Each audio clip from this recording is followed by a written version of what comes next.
표준 점수대란 무엇인가? 이걸 좀 아셔야 돼요. 이거는 시험에 나오는 건 아니지만 당연히 시험 시스템이니까 이걸 좀 알고 계셔야 되겠지. 자, 표준 점수제가 뭐냐면, 자, 2차에서 선택 과목이 세 가지가 있죠. 제일 많이 하는 건 경영조직을 제일 많이 해요. 그 다음 하는 게 민사소송법, 그 다음 많이 하는 게 노동경제. 순서가 이런 순서예요. 표점제가 뭐냐면 기본적으로 각 과목들 뭘 선택하냐에 따라 점수가 다를 거지 않습니까? 근데 우리가 소위 원점수라고 하죠. 채점자가 점수를 매긴 원래 점수. 원점수가 예를 들어서 경영조직 쪽은 예를 들어 올해 출제자들이 화가 난 거예요. 아니 노무사 수험생들이 경영학을 왜 이렇게 못해? 그러면서 이것도 모른단 말이야? 그러면서 점수 분포도를 아래다가 쫙 깔아놓은 거지. 그 다음에 민소법 출제하신 분들은 봤더니 아 올해 민소한 애들은 그래도 전반적으로 기본은 하더라. 그래서 점수 분포도가 이렇게 몰려있다고 치자고요. 그 다음 노동경제학 선택하신 분들은 이제 채점자가 출제자가 문제를 냈는데 애들이 녹용을 너무 잘해. 다 답을 맞추고 그래프도 다 그리고 수식이 다 맞아요. 풀이 방법도 다 맞고 대동소이하게 야 변별력이 없고 다들 정답 맞췄으니 야 어쩔 수 없겠다. 이렇게 이럴 수 있겠죠. 근데 이 원점수로 점수를 토탈하면 어떻게 되겠습니까? 선택 과목 운빨이 돼버리겠지. 그렇잖아요. 그럼 이렇게 된 해에는 노경 선택한 애들은 다 붙어나가고 2차에서 막 점수 위에 있으니까 경조한 애들은 다 떨어지고 이럴 거지 않습니까? 이게 공정하지가 않잖아. 근데 옛날에는 원점수로 했었어요. 근데 그게 한번 문제가 크게 터진 게 19회 때예요. 지금부터 한 15년 전쯤이죠. 19회 때 딱 요 순이었거든. 경조가 그 당시에 평균이 30 몇 점인가 나왔었어. 그 당시에. 정확치는 않은데 하여튼 엄청 낮았어요. 경조하신 분들의 평균 점수가. 그 다음에 노경하신 분들의 평균 점수가 80 몇 점이었거든. 그러니까 이때는 노경 선택하신 분들이 대박 터진 거죠.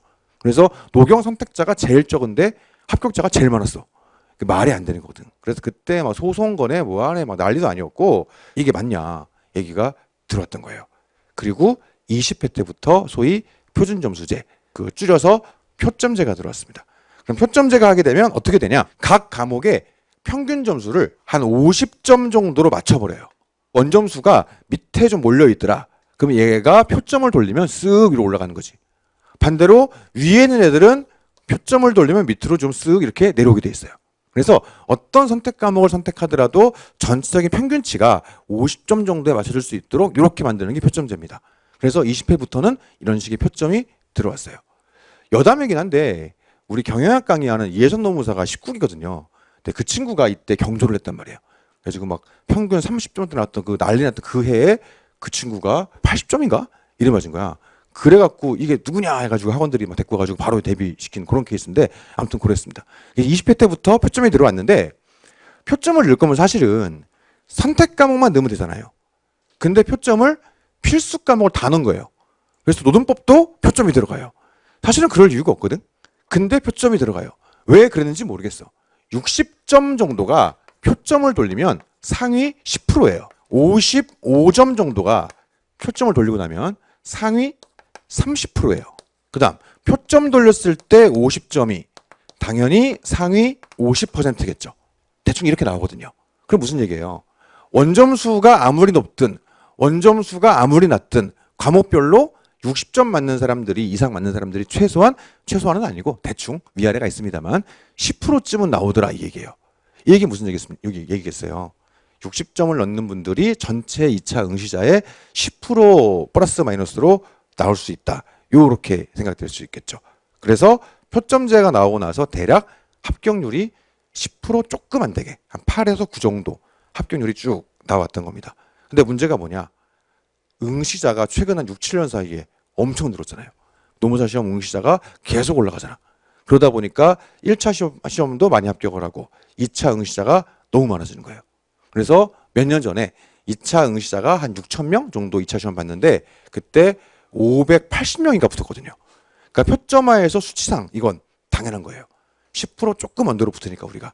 근데 그때 우리가 보통 300명대 중반 정도를 이제 뽑겠다라고 보통 계획을 세우는데 580명이 붙어버리니 산업인력공단도 당황하고 노동부도 당황하고 노무사 회의선 난리가 나고 그럼 어떻게 해야 됩니까? 1차 합격자를 확 줄여야지. 그래서 최근 몇 년 사이에 1차 난이도가 말도 안 되게 올라간 거예요. 그래서 우리가 몇 년 전만 하더라도 1차 합격률을 보통 우리가 50% 선 정도로 공단이 잡고 가더라고요. 그래서 그 전년도에 한 60% 붙었다. 그럼 올해는 조금 어렵게 내고 올해 한 40% 붙었다. 내년엔 조금 쉽게 내고 이렇게 했던 거죠. 그랬는데 이 사단이 벌어지기 시작하니까 2차 합격자를 줄이려면 2차 응시자를 줄여야 되고 그럼 1차에서 걸러내야 되니까 그래서 3년 전에 어떻게 됐냐. 처음으로 30%대가 나온 거예요. 문제를 확 어렵게 내면서. 그리고 그 다음 연도에 문제가 더 어려워지면서 20%대가 나왔어요. 이게 2년 전이에요. 난리 났었거든. 이때 왜 많이 떨어졌냐. 전체적으로 문제의 난이도가 올라갔는데 사보가 말도 안 되게 어려웠어요. 그때. 사회보험법을 말도 안 되게 내버리니까 시험 끝나고 나서 강사들도 멘탈 터지고다. 이게 뭐야 이러면서. 그때 이랬으니까 올해 어떻겠습니까? 학원판에서 엄청 빡세게 준비했겠지. 노동이든 사보든 민법이든 다 엄청 빡세게 준비했겠죠. 근데 공단에서 이건 제 뇌피셜인데요. 20%대는 너무 과하다. 그래서 한 대충 그 전년도 30%대 정도로 좀 맞춰야 되겠다라고 생각을 했던 것 같아요. 그래서 사보 난이도를 조금 낮췄어. 근데 우리는 어떻습니까? 그 전년도 기준으로 겁나 빡세게 준비해놨잖아. 그랬더니 합격률이 빵 폭등해버린 거지. 그래가지고 올해 1차 합격자가 되게 많거든요. 내년도 1차는 겁나 어려울 거다. 그러니까 준비를 좀 잘하셔야 된다. 특히 사보 이런 것들. 자, 그리고 이런 식의 표점제는 1차 시험에도 있어요. 왜냐? 선택 과목이 있으니까. 1차 시험에 경영학이 있고 경제학이 있죠. 같은 이유로 표점을 돌립니다. 그래서 1차 시험 끝나고 선택 과목은 점수가 나와봐야지 알아요.